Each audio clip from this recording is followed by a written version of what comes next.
This episode of the Switchpoint podcast is sponsored by Industrial Rail Journal. IRJ was created to shine light on one of the most important but often overlooked sectors of the rail industry, industrial rail operations.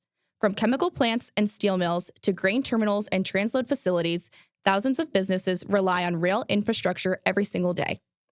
Industrial Rail Journal was built to highlight the people, operations, safety, and infrastructure that keep the rail industry moving. Learn more at industrialrailjournal.com.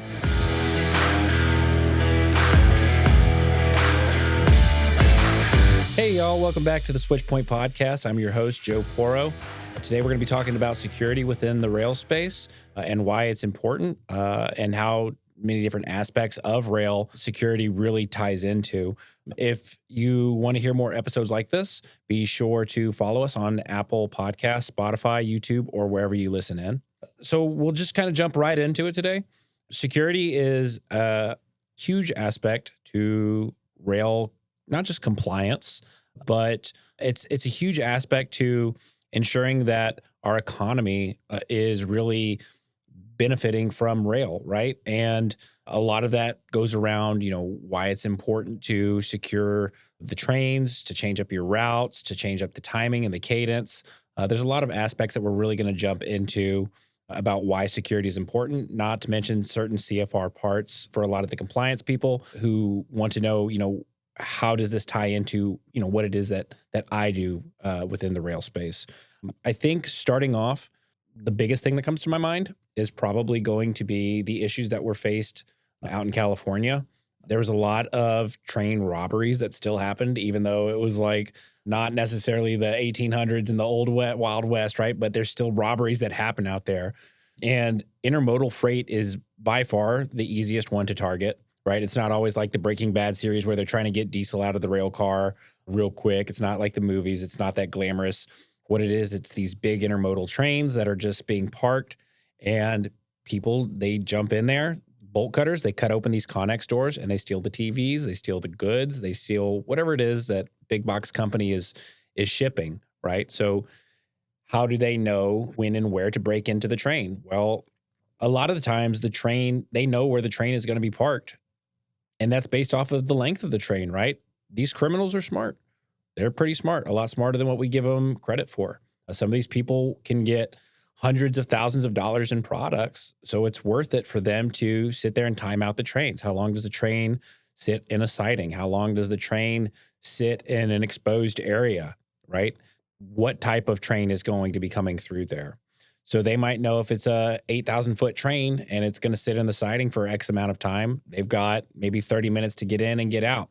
So a lot of it has to do with, not just dispatchers' responsibilities, but also, train coordination, right? It's like, okay, if you're going to send this train out, maybe do it on a different schedule than what it usually does. It doesn't need to depart the same terminal at the same time and be predictable, right? A lot of security, even with your own personal security, is about changing up your routes, right? And it's about knowing what's a shady area. How long do you want to stay in that shady area? And this is something that a lot of people are starting to turn towards investing more time in, is researching security aspects. We'll talk later on in the show about how it ties in, like I said, to the CFR part, specifically more or less to hazmat, but overall security in general of not just the goods, but also the people that are moving the goods, right? A prime example to change up pace is to go away from California and now travel with me to Louisiana, where I've had experience personally in moving freight through there. And the criminals, maybe they're after just the person. Maybe they're after the chase, not so much the product. But they might bust the air on the train, and suddenly the conductor has to walk back there. And maybe he's walking a half a mile or a mile, 2 a.m. in the morning. People get robbed out there. They get mugged. And they'll do it for whatever reasons, right? Maybe it's so that a larger group can steal from the train. And now suddenly you've had somebody assaulted out there. So, being cognizant is a huge aspect of this. And I think the security training, I don't think it does enough justice as far as the training goes with conductors, engineers, switchmen, guys on the ground. Typically, people overlook that in this industry. I feel like, when we do the in-depth security training for hazmat, of course, that's required by law. that's really the first and only time a lot of people understand how security relates to them in the bigger picture of things, right? And I mean them as conductors and engineers and switchmen, groundsmen, whatever. Because when you think about it, there are certain rules that maybe the G Corps or the NORAC has. It says, no firearms out onto the railroad premises. Maybe you can't have a knife with a blade longer than 3 inches. A lot of us railroaders, some of us daily carry, and that's frowned upon and not accepted at our place of work.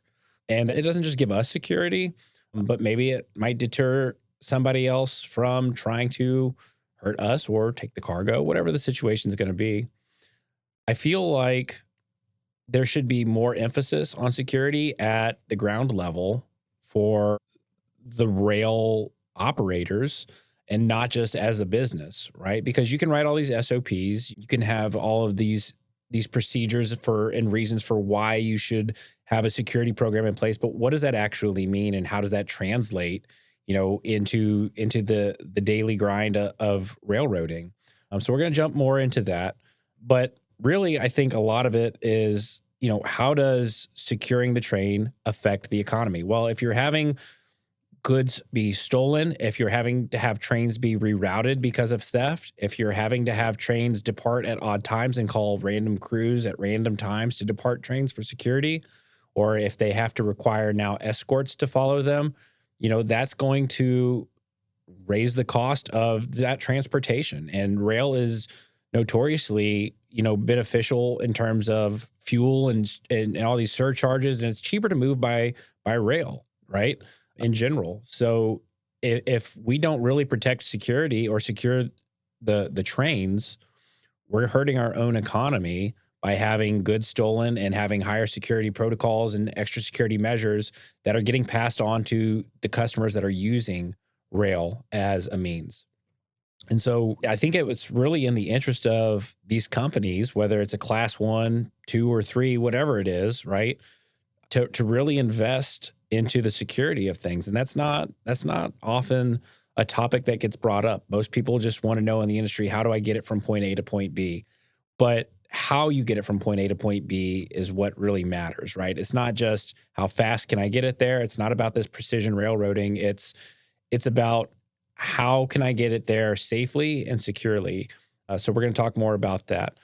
I think that based off of my personal experience, I've seen a couple of people come back to the rail yard that have been bloodied up, or they've been met with law enforcement to take their information, or whether it's an ambulance that has arrived that's brought a conductor back because they were mugged out there. That's another rising cost that the company has to face. Now you've got to pay out, lost time and injured workers and workers' comp and all kinds of things. It's something that also affects the mentality of the people that are transporting this. It's like, if I'm going to be moving these precious commodities, right, I need to know that I am doing it in a safe way.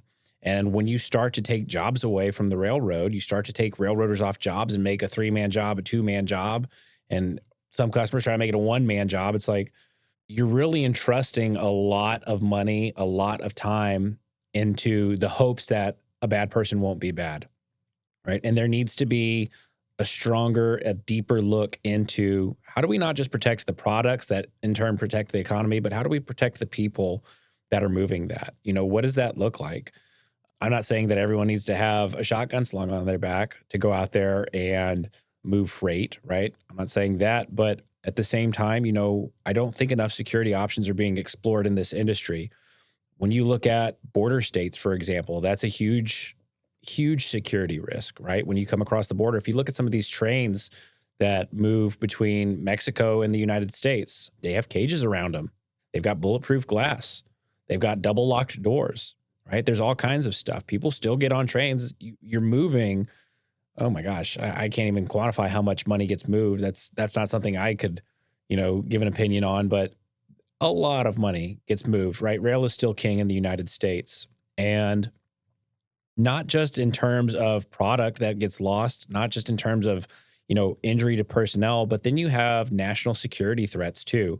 When you start dealing with intermodal and international commodities being exchanged, maybe it's a petroleum-based product. Maybe it's a class 3 hazmat material that's getting moved. Maybe it's gasoline or diesel or something, right? You're essentially moving 20 and 30,000 gallon bombs across the country and across international lines.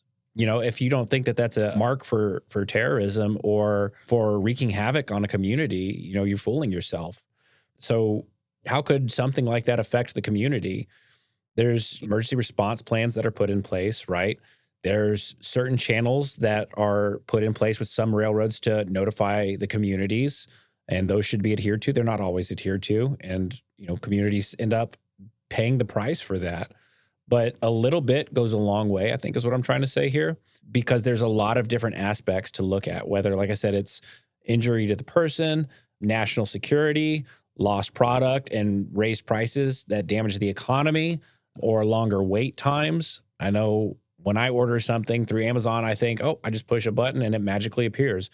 That's not the case. It comes from a warehouse. Well, how does it get to that warehouse? It's got to be stocked and stored in that warehouse. How does it even get there? Well, a train takes it here, and then you have a truck that maybe does the final mile. But the bulk of it is moved through rail, right? What happens if that train gets robbed and they stop shipping? What happens if the manufacturer or the supplier choose to stop shipping by rail?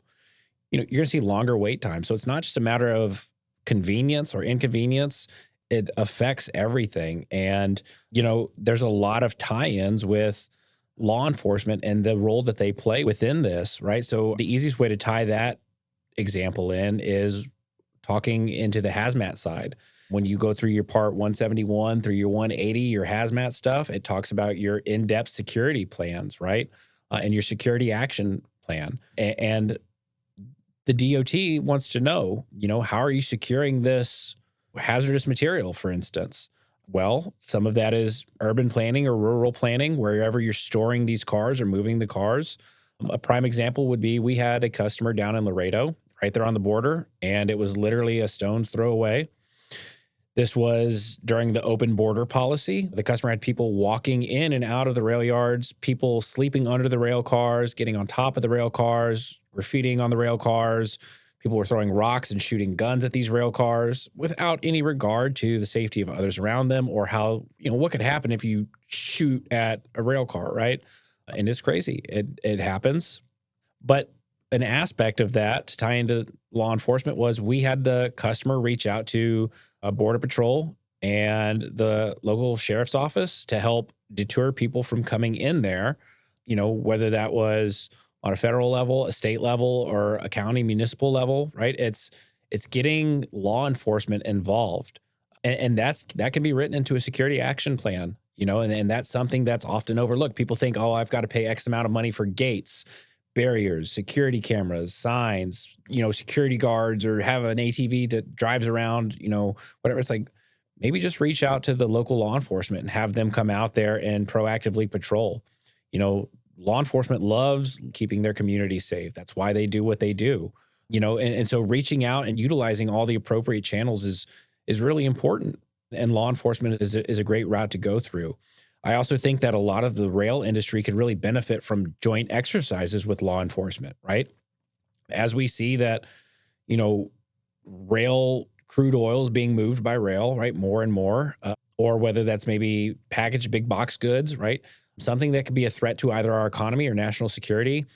It would behoove these rail customers, these railroads, these entities to really tie in joint exercises with law enforcement, much more so than what is minimally required, or if they even do it, because a lot of them actually don't. You watched all these movies in the 80s about airplane hijackings and this, that, and the other, and you see these SWAT teams trying to board stuff, and it's like, rail yards are a real target that's not spoken about as well. A lot of stuff happens in there that people don't discuss, whether it's in a border town or whether it's out in maybe Los Angeles or outside of New York or in Chicago, right? You're looking at different areas where theft and violence happens on a massive scale, right? So scheduling joint exercises. We had somebody, actually, I think it was in Chicago. This was probably about 5 or 6 years ago, and it wasn't something that we were actively pursuing. And looking back, I wish we would have, because it would have been very beneficial. But a law enforcement agency had reached out to us and said, do you guys coordinate events with rail customers so that we can do exercises out there. And that wasn't something we did. But a prime example would be I have good friends that are down in Texas that work in law enforcement in that capacity. But more specifically, there are also, special response teams, like whether that's CRT or SWAT or whatever. These guys go out there and they do policing and emergency response and SWAT exercises down in the ports, right? So down there in Houston at shipping terminals, they go out there and they do these joint exercises. And it's like, why are we not investing more time and money into that for agencies to be able to respond to railroad-related incidents? We spend a lot of time with fire departments getting in and out and emergency and hazmat situations. But I think a lot of that could really, truly be alleviated if we had, law enforcement, more proactive law enforcement tying into these rail operations. So even if you're a transload site, that would just really get the blood pumping if you could reach out to your local law enforcement and say, hey, come out and train with us. Come show us what you do. We'll host this. We'll host lunches. We'll provide this. We'll shut down the yard. Or if you're running a slow time, get your community, get your local law enforcement involved with that and say, what would you guys do if we had this? Does your local law enforcement even know that you're housing 30,000-gallon bombs in your rail yard, right? Most cops just drive by and they think there's a train right there, right? They don't actually get the same type of training that maybe other emergency response personnel do, like EMS or fire, on how to respond to an incident. They run in there and they do what they've got to do. But I think a lot of proactive security measures tie in with, what means does your law enforcement agency, federal, state, local, whatever, have available to them? Are you proactively reaching out to these industries? Do you even have a security plan in place, right? These are all things that are really important, but they're not often thought of until it's too late. Most security action plans are written reactively because something bad has already happened, whether that was to a person as a means of theft or terrorism, whatever that is, right? I think it's time that we really start treating security with a fine-tooth comb and going through this.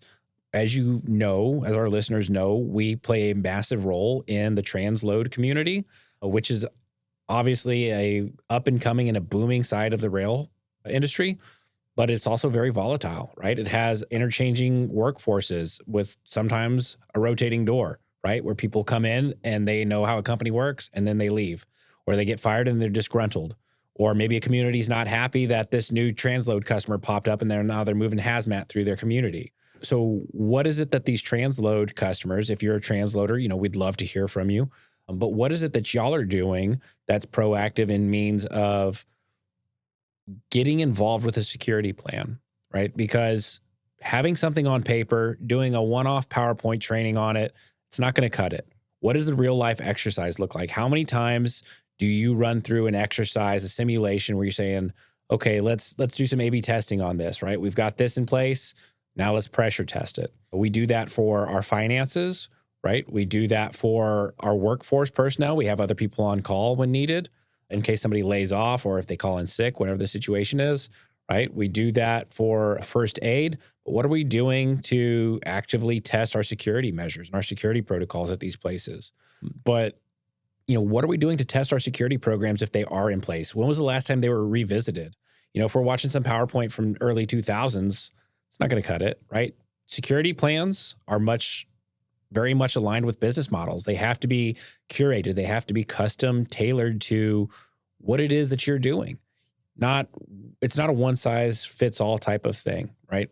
The security action plan that a small transload customer down in Florida uses is not going to be the same one that Union Pacific or BNSF uses, right? It's how do you tailor that? And likewise, on the flip side, you can't take a massive plug and play security program and then put that into your small 60 rail car storage site. It's not going to work. So your ideas, your conversations that you're having with your teams are going to be the ones that best fit your needs. So, we have our checklists, we do our audits. When Axiom comes in, that's one of the things we look at, right? And we've kind of starting to see a lot of places are kind of relaxed on their security because we just assume that nothing bad is going to happen. And that's honestly the same way we treat railroad safety, right? It's not a glamorous thing. We think things are perfect, because nothing bad has happened. But yet, right? That's the key word. And so what we do is we go out there and we proactively look at safety, and we say, this is what you're doing. We have CFR parts to hold to these standards, and then we go even more in depth to that. But are we doing enough of that in the security realm, right? It's that proactive approach that's going to change this industry rather than the reactive one. And I don't think we've done enough justice to that. A lot of guys that go into railroading come from a military background, and they're looking to transition out of the military. Or when I marked up as a conductor, I had a few other law enforcement personnel in the class with me, and it's a transition, and they have a lot of experience, right? So are these customers really tapping into the benefit of the veterans or the law enforcement that they're hiring?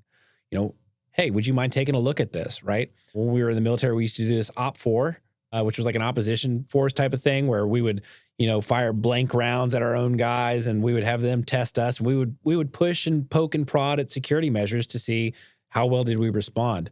Just having an objective set of eyes come in and look at things can really make a difference. Maybe you hired a guy to be a switchman who got out of a military service or out of law enforcement. What would it kill these companies to ask you or ask them, hey, I know you were in law enforcement, and I know you came from a military background, and thank you for your service. We have a security action plan in place. I see that you come from that background. What would stand out as a target to you? What would you want to most protect out here, right? Getting the opinions of those that have been through that or have previously been in that type of role, right? Whether it's security guard or military, combat veteran, law enforcement, whatever it is, getting their opinion, I think, can make a huge difference because it not only helps you write your security action plan if you don't have one, but it starts to make you critically think about your operations, your risk exposures, even redefine the norms, right? Some of us try and do that carbon copy, cookie cutter paste of here's a security action plan. I downloaded it for free, or I found a PDF. Let's just use this. Or ChatGPT wrote me the security action plan, right? Having a fresh set of eyes critically determine what is a risk in your operation. And again, that doesn't matter your size. You could be 3 rail cars, you could be 3,000 rail cars. But having that set of eyes from an experienced team member can really help mold and shape how we look at our security action plans as an industry. And we owe this to our communities that allow us to operate within them, right? A lot of people think, hey, this is great. I'm an entrepreneur. I believe in capitalism, all this stuff. Like, let's get money flowing in. Let's do this and let's feed the community. Like, that's great, right? But we also owe it to the community to keep them safe if we're going to be bringing that there, right? This community has allowed us. They have given us the permits to build there, right? They have allowed us to bring in that new business. Well, there's a responsibility that comes with that. And that's protecting that community. It's not just protecting the cargo that we're moving or the freight that we're moving. It's about, the security of that, the longevity of it. And how do we protect longevity, right? It's through safety and security. And oftentimes the security aspect, as mentioned, gets overlooked. So if you have a law enforcement or a military background, I would love to hear your thoughts on what you think is a big risk in the industry on the rail side. What are some risk exposures that you've seen that you would exploit, right? Because a part of that professional security mindset is, again, playing the opposition force. Like, what is it that I'm protecting? If I was the bad guy, what would I go after, right? So it's that critical thinking that really is going to help drive the betterment of this industry. So if you have that kind of background, not a criminal one, right? But if you have that law enforcement, military, security background, I'd love to hear your thoughts on that, because what you say could help reshape and redefine the industry. And as far as the rail customers go, right, not just the offerers, not just the shippers, but as far as these rail customers go, it's like you're paying a pretty penny to get this product delivered to you. You want to make sure it's delivered on time, right? You should be able to voice your concerns about when does it arrive? How does it arrive? Here's my hours. What do I need to do to play my part to receive this shipment? Are we doing everything that we can? Are we just making trains stay outside of our facility? We throw the derail, close the gate, lock it up, and go home. And now our product, or maybe our end user's product, is sitting outside of our facility waiting for us to show up in the morning at 6 or 7 o'clock and open the gate, bring the product in and start offloading it. If you think that people aren't going to jump into boxcars that are sitting on a siding, absolutely, you're wrong. Somebody who grew up near train tracks, I can tell you there was a lot of loiterers out there, right? There's a lot of junkies that go out there and they start messing with things. It's, we owe it to the end users, not just the community. As the customer of the rail, we owe it to the end user to make sure their product is delivered, right? So are we doing enough in securing our facility and meeting the carrier's obligations to us? Are we bringing in the cars? Are we remaining available? Are we being proactive with law enforcement, right? Do we have security cameras up? I think all of these things are important talking points that need to be revisited. We'll talk more about hazmat and how it pertains to security pertains to hazmat in another episode. I know hazmat's not the most exciting thing, but we'll make it exciting. But security really plays a massive part in the day-to-day operations that a lot of people don't think about. Whether that's, again, national security, community involvement and community security, delivery of the product to the downstream customers or the end users, right? Security to the people who are actually moving the freight, the conductors and the engineers. There's a lot of different things that tie into that because those are moms and dads of people, right? And as employers, we owe it to everybody, right? We owe it to our community that allows us to have a business. We owe it to the people that work for us that move that freight, right? We owe it to the community that allows us to move hazardous materials through them, right? We owe it to law enforcement to know what their capabilities are to train within that realm, right? It really ties into a lot of things that a lot of people don't think about until something has already happened. So we'll talk more about the hazardous security, hazmat security, parts 171 through 180 specifically, the Bureau of Explosives. We'll talk about that and the requirements there. But I think, we're on a good track here, no pun intended. But if you have any experience in the security aspect, I think that would be a great time for you to join us on our upcoming hazmat episode. But hopefully I've left you with something to think about, some topics to kick around, some discussions to be had, and maybe opened up an idea or two where you can invite discussions in from your existing workforce, maybe from a veteran, maybe from a security or law enforcement perspective, and how they could help reshape what it is that we do and how we move things at our sites, right? The idea is to invite that type of conversation, hope for that type of change to be made, and rely on the expertise and the experience of those that can offer that type of insight. I think I think that's a great stopping point for us. But I want to thank all of you for tuning in, listening to the podcast, or watching us. And we'll see you next time. If you liked this episode, please consider giving us a 5-star rating and leave a review on what you thought about it. It goes a long way. Make sure to click that notification bell so you're always up to date whenever we release a new episode. For those watching on YouTube, make sure to like, subscribe, and share this episode with people who you feel would benefit from this show. Until next time, we'll see you soon on The Switch Point.